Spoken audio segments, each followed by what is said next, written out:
Walt Disney called them his 9 old men, a core group of animators who were with him from the 1930s onward. The name began as a joke, a reference to what President Roosevelt called the Supreme Court of the day. But by the 1950s, when this picture was taken, Walt's 9 old men were involved in just about everything that made Disney, Disney. They were extraordinary artists. They were also husbands and fathers. 7 of them had children, and although Eric Larson and Mark Davis didn't, they were almost like uncles to some of us. One of the 9, Frank Thomas, was my dad. I'm Ted, his son.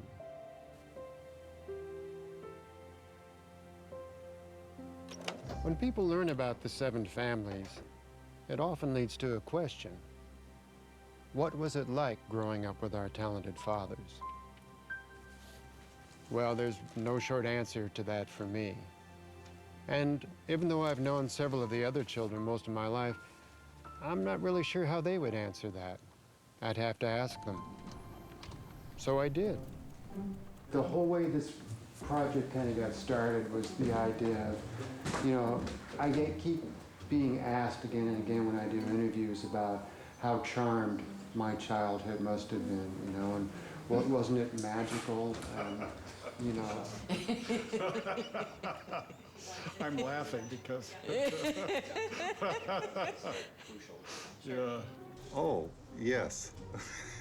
I thought it was pretty cool that I had friends whose dads worked for NASA. They thought it was really cool that my dad worked for Walt Disney. You bet. Mm-hmm. No, we had a really ordinary childhood that way. I mean, there was a sense of it being really cool, but to ourselves, I was really proud of my dad. Charmed is a pretty good word. I might use privileged in a quiet kind of way. I do. Yes, I had a charmed childhood. I wouldn't trade it for anything.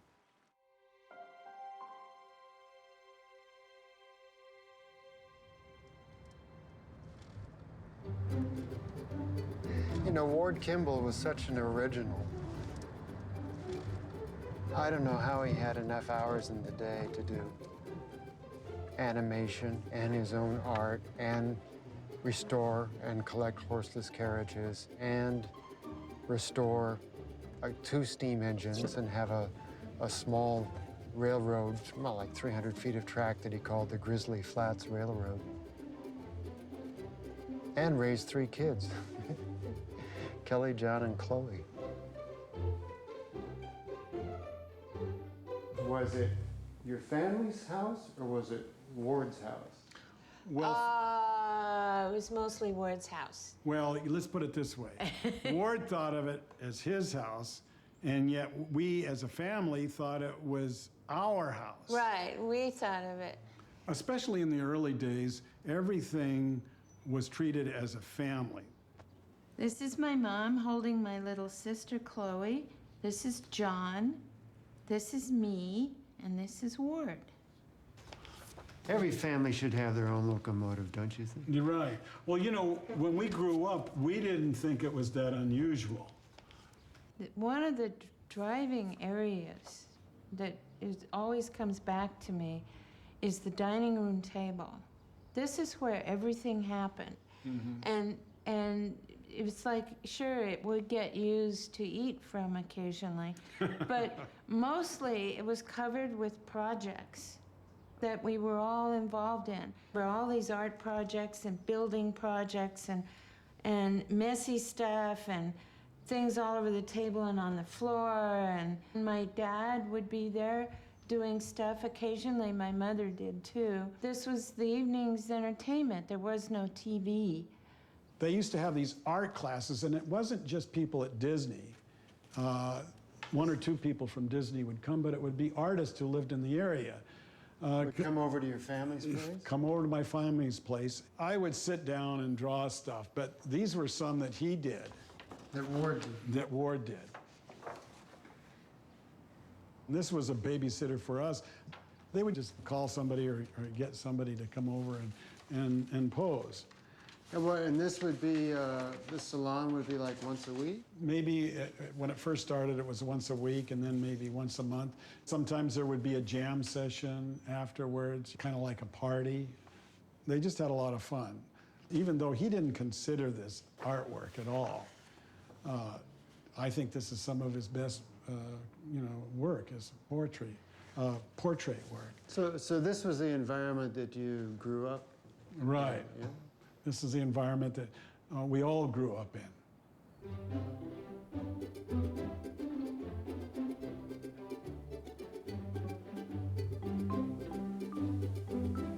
Johnny Lounsbury was a quiet man who probably went through more pencils than words.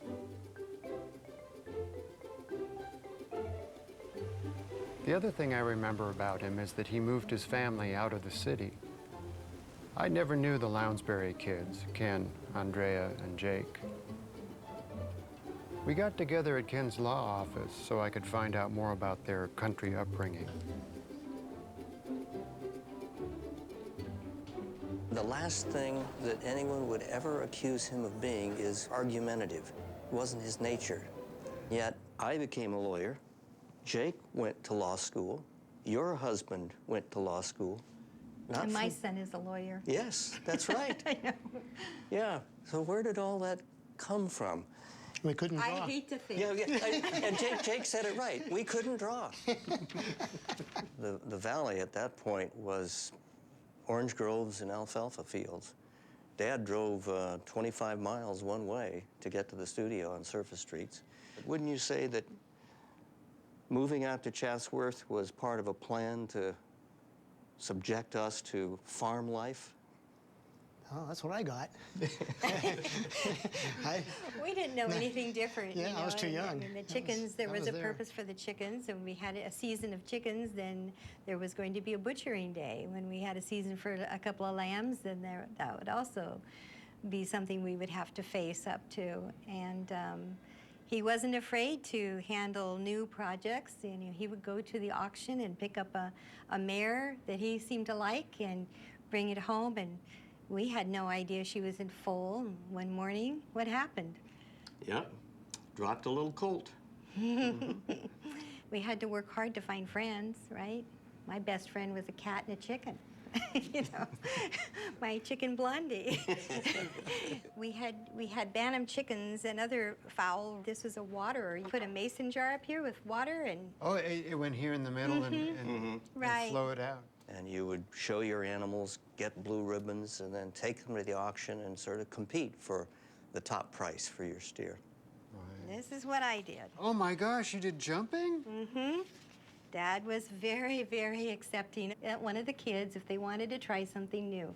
By the time I came around, we got into go-karts and racing go-karts and stuff. And then I don't think you ever got into that. So he was amenable to just about anything that was fun. Yeah. Liked fun. This is the letter I received when I was in college. And in the letter, he makes it from the dog that we had at the time, a pug dog named Wimpy, telling a story about what's going on at home. And he ate at the dinner table with us. Yes, he did. He had his Really? own Yeah. chair, Yep. if you can imagine. Who did he sit next to? Me. You. He was very polite. I would feed him with a fork on occasion. He had his own plate. The person who made a living as an animator does with his hands, he seemed completely indifferent to stringing barbed wire, medicating large animals, Laying bricks. laying bricks, pouring concrete. He was sort of a Renaissance worker. And yet he could still do this imaginative stuff with his fingertips.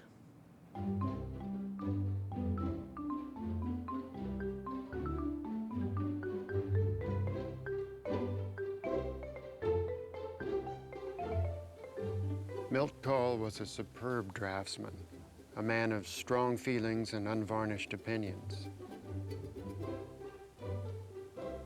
He was originally from the San Francisco area, and he returned there when he retired. That's where I got together with his daughter, Sybil. My father was probably one of the biggest characters anybody would want to meet. He was quite not the family man, but here he was stuck with these two kids, and he made the best of it.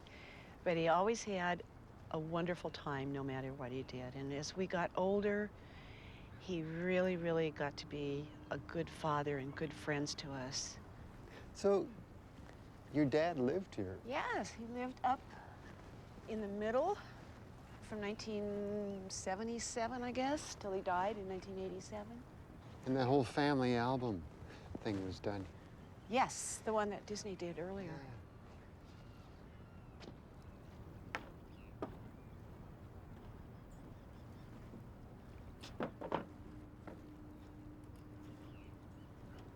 That was his bedroom window just to the left of the top deck. And he had his studio set up there, big table, and that's where he did all the wire sculpture. Oh, really? Yeah, when he He retired. was masterful at that. Yeah, he was. He was really good at it. He really liked it. He had to like what he was doing. I had the sense that anything he was going to do, he was going to do well. Yes, he was. Well, if he didn't do it well, though, he wasn't going to do it. Always he came home and got out the newspaper and made a drink, both he and my mother. And if it was summer, they had the tall guys. And he was always next to the porch door, and she was in the other chair. And I was on the floor, and my brother and I would usually get on the floor, and we'd be drawing or something, or playing games or something, and he'd have the classical music on. And it was really a nice evening, and we did let the parakeet out. We had a parakeet named Skeezix who was very well trained and fly all over the house. And Skeezix liked to come and sit on my father's drink and dip his head in it and drink. So he and my father would have a drink while my father would open the paper, get his pen, and do the crossword puzzle. And he did it every night in pen. Well, now, did you and your brother feel that your home life was special at all when you were growing up? No. As a matter of fact, I don't know how Pete felt really, but I was kind of envious of my girlfriends and my peer group because their fathers were firemen and policemen and engineers, you know, but mostly they were of the labor people, you know, and they would sell things or make neat things, you know. My dad was just an animator, you know, and it was like... Well, if you can encapsulate that, what was it like to grow up with this man? I probably had a very charmed life, and you know, because he wasn't really into little kids that much, he left us to be, and we grew up to be really nice kids. We were good kids, and you know, he didn't have much patience with us, so he didn't want to deal with, you know, all this mundane stuff about discipline. And my mother, I don't think ever said, wait till your father gets home, because she knew when he got home he wasn't going to do anything except probably spank both of us, because he didn't want to hear whose fault anything was. All he wanted to know was that we were going to be quiet, and this was the end of it. Right, so he'd punish you both. Yeah, so we both got punished, no matter what.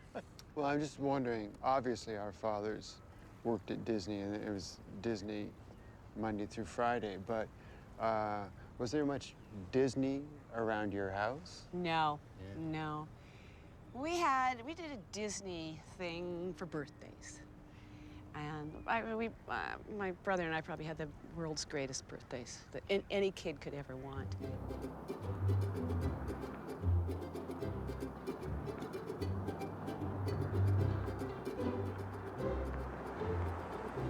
Les Clark started with Walt in 1927, the week after he finished high school. He didn't have any formal art training when he began those first Mickey Mouse cartoons, but for the next 48 years, he kept learning.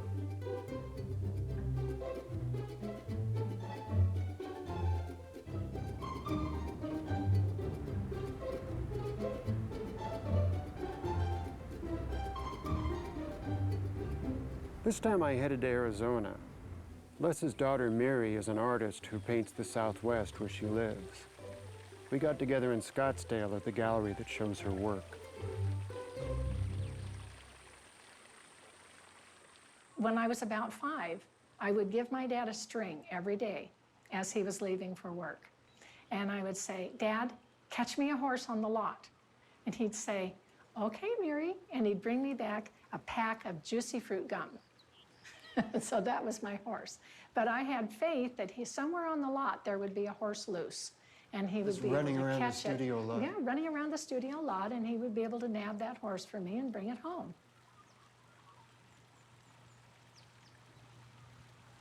I started painting on location at graduate school. And we went out in March. I had a board and my paints, and I perched on a rock. It was freezing cold, and there were storms blowing in, but it was the most exhilarating experience. My dad, he used palette knife a lot, so I got to where I found that palette knife was a wonderful way to express myself in painting these paintings, because you could get a feeling of the wildness of the country that you really can't get with a brush. What impresses me is that here's a guy who was known for animation, which is a very detailed, Very tedious, yes. and very precise. And these are wonderfully loose and strong and very muscular. And I think that's what he really enjoyed, was the diversity of being able to do things that were strong and that were that would communicate with the viewer in an entirely different way than the animation. And when would he paint? He'd come home from the studio after working there all day? All day. And he would go and he would take classes, and they would have a model, and he would paint until 10 or 11 at night. Mm-hmm. There's a story to this painting that's over your shoulder, isn't there? There is. Yes. I was about 14 years old, and my dad was busy doing portraits and learning how to do portraits, and he liked to use me as a model. And he had that great big wicker chair that you see, and I got to dress up and sit in that chair and pose for him. You'd do it in multiple sessions? Multiple sessions, yes, and I would usually bribe him for an ice cream in between. How many ice cream cups did this end up being? Quite a few. I was pretty greedy. I'm curious, how long did it take? He worked on that probably at least a year. Mm-hmm. And this really wasn't finished. I mean, it's still a work in progress. There was always a feeling of things that were creative in our home. Things that you could do that were fun and were, the child is welcome to do those things.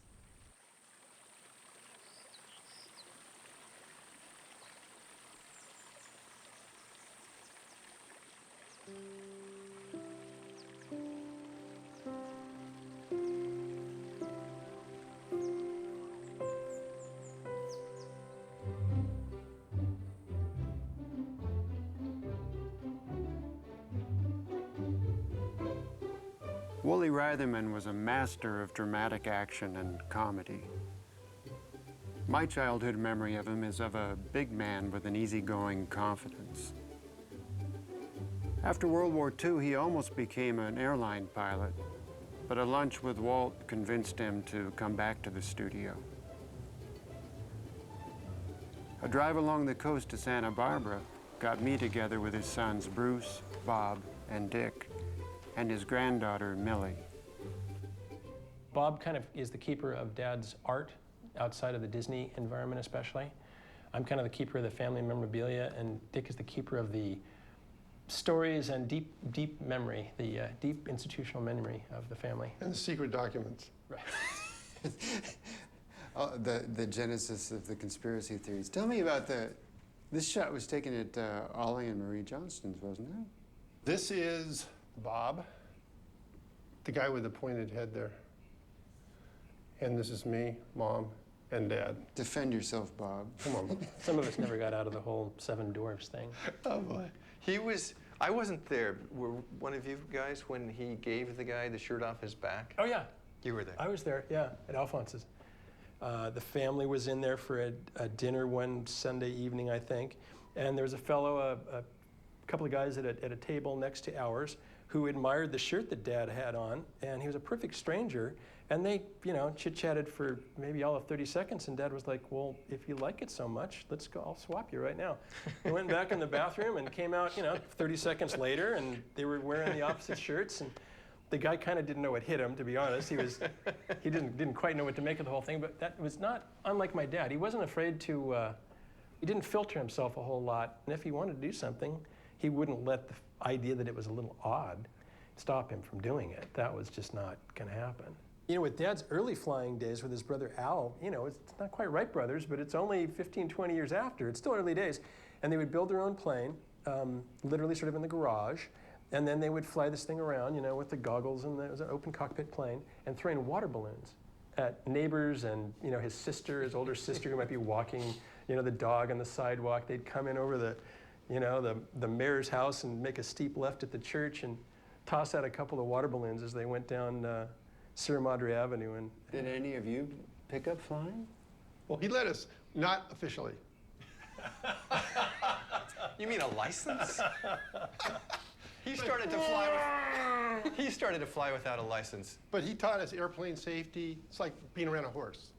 There's certain things, and he was very, you know, he knew it could get you killed and it was okay. Just injured. What did your mom think about this, though? I think she had already reconciled herself to a lot of danger and risk. she was quite happy to have us. I mean, she loved my dad tremendously and had a tremendous, I think, respect for his, you know, common sense in taking care of us, but in giving us a life that was worth living.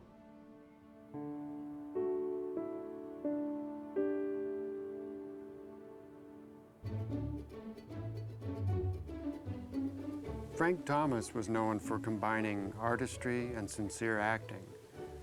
At the studio, he and his lifelong friend Ollie Johnston were called Frank and Ollie. Just as important to me, Frank was my father, and at home, we called him Dad.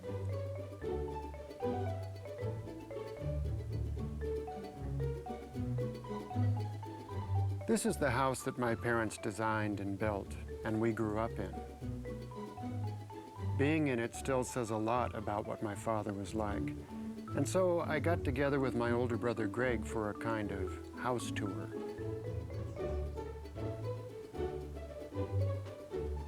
Dad was at the head of the table. Right. Mom was over here. I was across from her.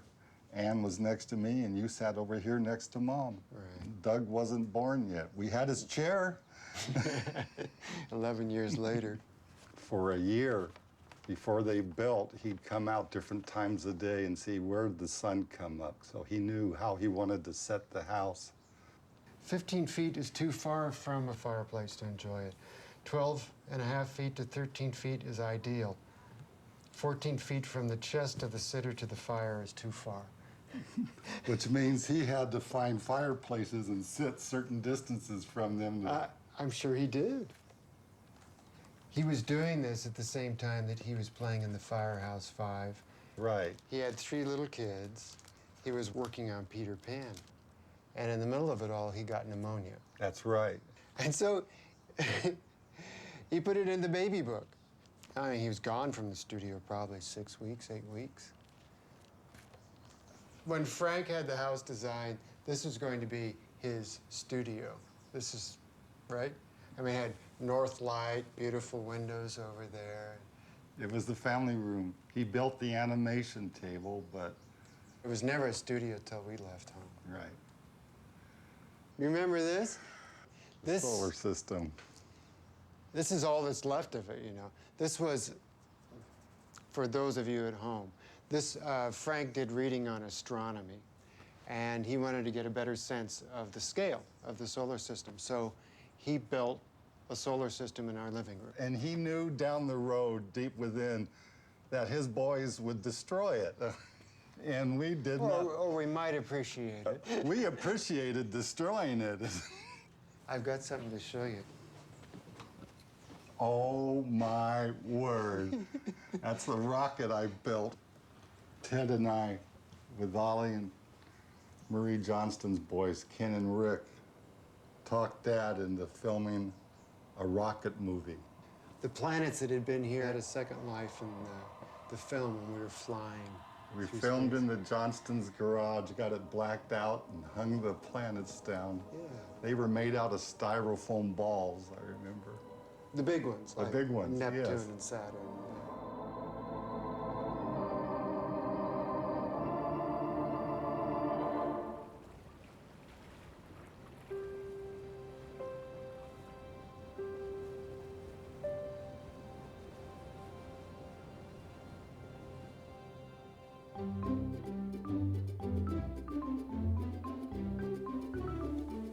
Ollie Johnston always wanted to know what his character was thinking and feeling.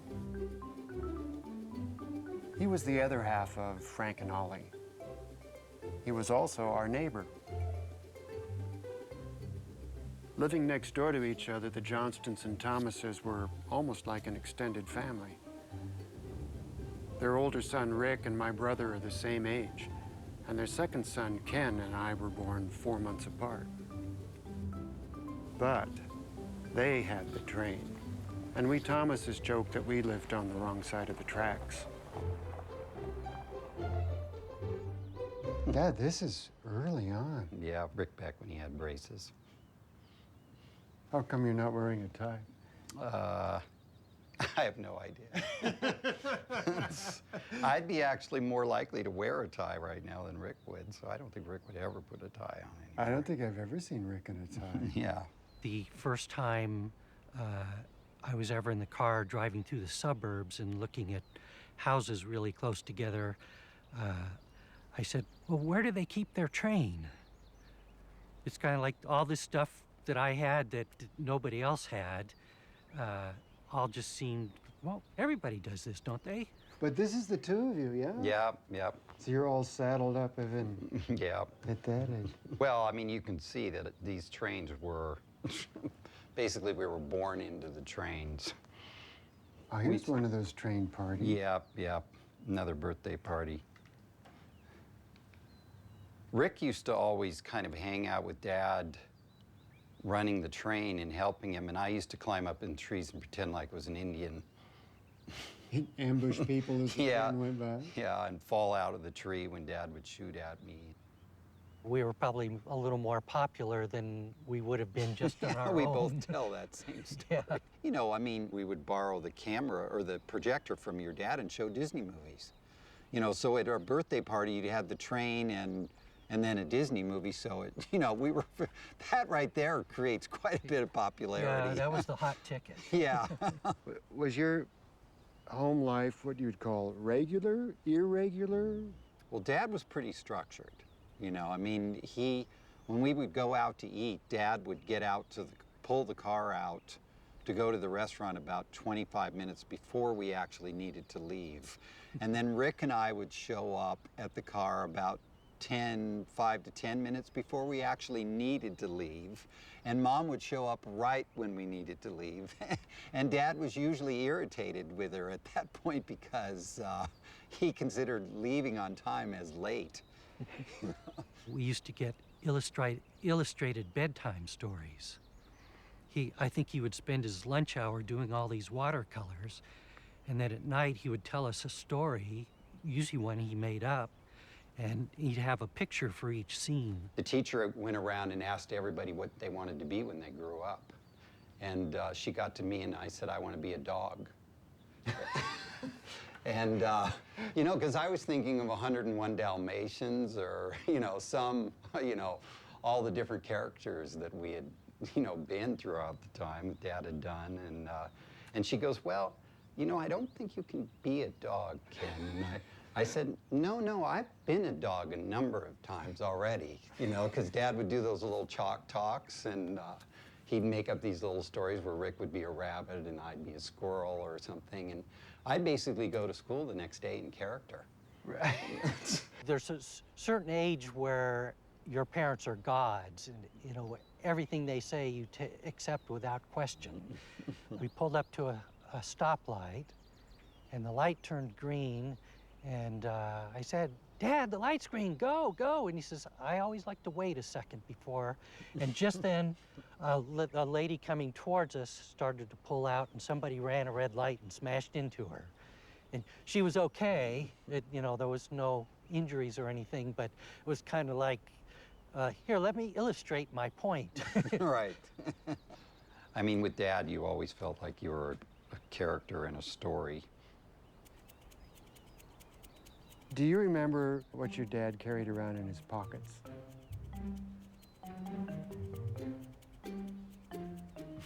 Obviously, we're struggling to remember. A nail clipper. And he carried that a lot, and he used it a lot because of his drawing. I don't think that he carried much. I probably just his keys in his wallet and maybe a comb, but he didn't have a lot of need for that. That's interesting that you would ask that. Thimbles. He always had thimbles in his pocket To for play the washboard. He'd walk through the room and could hear him popping the thimbles in his pocket with his fingers.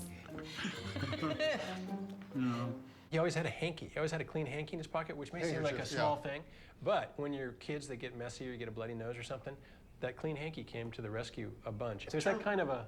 Let's term that a handkerchief instead of a hanky. Okay, excuse me. Don't even know if he went around with a handkerchief. He carried pliers a lot. Pliers always in his pocket. Oh, yes, he had silver coins in his pockets, and he used to put his hands in his pockets, and the coins would jingle, and I loved the sound of it. And when he would walk, he would jingle these coins in his pockets. That is a strange question. Did your dad have something in his pockets? My father kept the world in his pockets. I'm curious, what kind of car did your dad drive? The first car I remember was the Woody station wagon. That was Right. the family car. And we kept that until you could see through the holes in the bottom of the... You could see the road going by. 1951 Chevrolet pickup truck, forest green, because that's the only color they made the truck in. We had a Studebaker Right. because he said that particular model was in the Museum of Modern Art. You know, those things that looked in a way like giant Volkswagens. And it was, even though I think it was new, the paint was already like that flat blue, blackboard kind of texture. Right. And then we had a Plymouth, remember that? He had a 1954 fiery red with white leather seats Thunderbird. Yes, convertible with a black top. They got a Thunderbird. I remember that. I finally got old enough where I could take a date out in that, you know. And Didn't last long, they got rid of it. Dad had a really nice Dodge Dart GT, and Mom had the biggest station wagon Ford made. It was huge. And I said, "Can I learn to drive in your car?" And he goes, "Nope." It was called a Curtis 100 custom car. He loved to go out in the Mojave Desert on the roller coaster road and just run that thing. It got up. You could get it up easy around 150, and the thing would just take off. The Corvair, you know, where Ralph Nader, unsafe at any speed. Well, my dad fixed that. He goes to the building supply place and he gets a 90-pound bag of gravel and puts it in the front. Well, if you weight the front down, it doesn't water ski on you when it goes through the puddles. he finally got a Porsche. After that, he got a 911, and it wasn't really as good of a No. beautiful car. Sure, it would go faster. I like the bathtub porch better. You actually remembered the phone number for the studio. I know, isn't that funny? What a funny thing. It's important to know how to call your dad, I guess. During the 50s, Dad would have us come out with Mom, a couple times during the summer and have lunch with him. And then he'd take us around and show us what he was working on. You come in on the weekends and you walk up those big stairs of the animation building, the big aluminum frame doors, and you look down the hall, shiny linoleum, right? With linoleum that goes up to the side for the molding. Shiny linoleum. Long hallways filled with lots of pictures from all the films. You know the rubber bands at the studio? You put a whole bunch of them together and put them between two doors. She had a slingshot down the hall. In those days, there were metal cars, no plastic cars. The goal was to try and get it to the end, whether it was on its wheels or not, and smack into the end of the door. So I go down, it smacks, door opens, and there's Walt Disney. He walks in, hello. They were working on Lady and the Tramp. My dad was working on the scene in the cellar. And I remember packing a little lunch and going with him. And I would find a place under the moviola with my little sketch pad. I remember going to the studio with Dad and sitting at a neighboring office with the board in front of me, and I get the paper out and put it in, and I get the pencil, and I thought something was going to happen. Nothing happened. It wasn't the flipping. Measure up. It wasn't the flipping. It was that Dad of ours.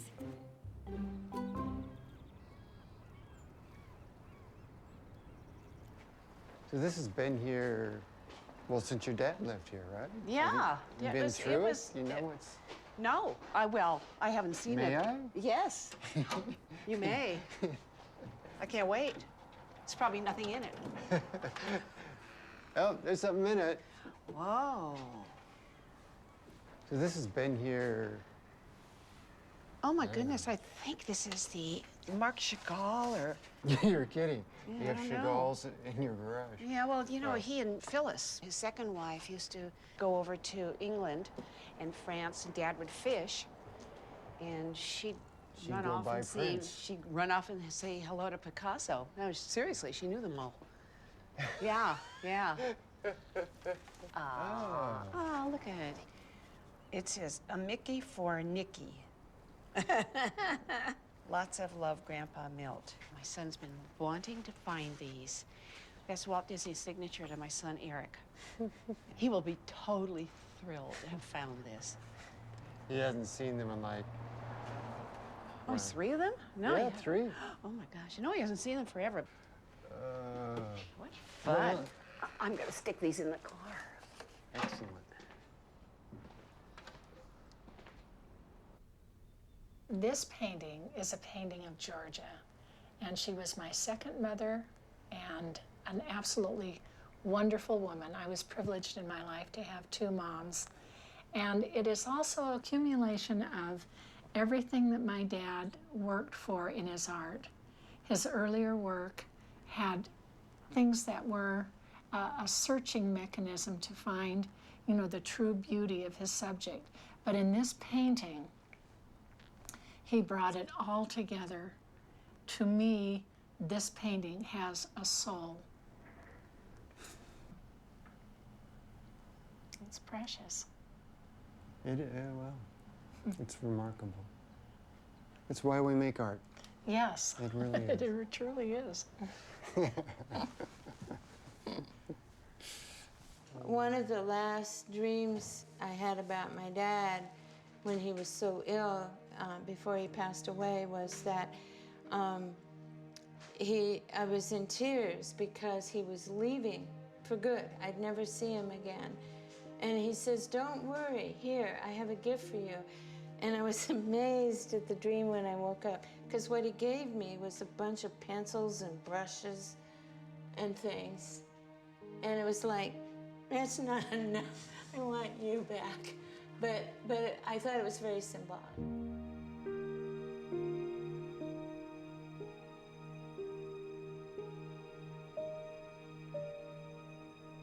He visited you here. Yeah. He visited about 4 times, I think. The very first time he ever saw this place, he sat in that couch right over there and he said, "I wish I could still draw because I would paint those mountains if I could." And it's like this every day, right? Well, it's always there, you just can't see it. It's always there, you just can't see it.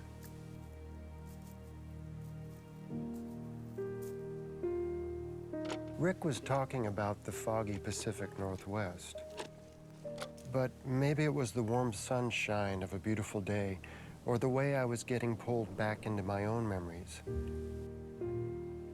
Move it this way. I began to see his words in a different way.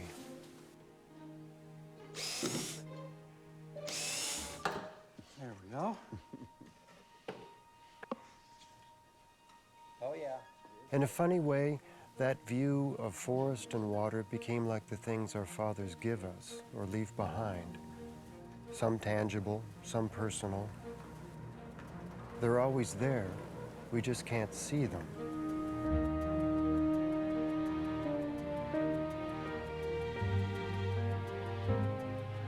And then, now and again, there's a clear day.